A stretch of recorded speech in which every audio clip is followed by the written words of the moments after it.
Hello दोस्तों, कैसे हो आप सब। आई होप सब ठीक होंगे। दोस्तों आज की इस वीडियो में हम सीखने वाले हैं आज से हेलीकॉप्टर को कैसे फ्लाई करते हैं। तो चलो दोस्तों, इसको निकालते हैं बाहर और करते हैं फ्लाई, और देखेंगे दोस्तों ये कितने ऊपर फ्लाई कर पाता है। तो चलो फटाफट से निकालते हैं इसको बाहर। देख सकते हो दोस्तों, हेलीकॉप्टर के साथ में एक यूएसबी केबल और एक रिमोट मिल जाता है, जो कि देख सकते हो आप। और चलो रिमोट को रखते साइड में और करते दोस्तों इसको फ्लाई, और देखते कितने ऊंचाई तक उड़ पाता है ये।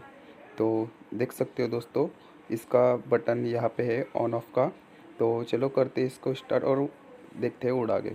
तो देख सकते हो दोस्तों, हम आ गए ग्राउंड में और करते इसकी फ्लाइंग टेस्ट। ये उड़ा सोरे उड़ते का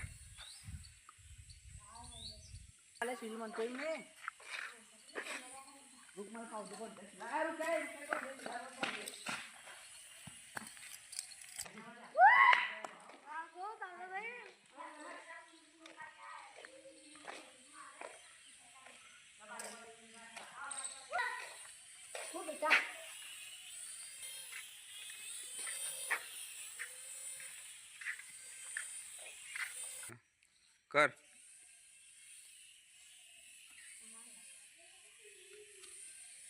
चलो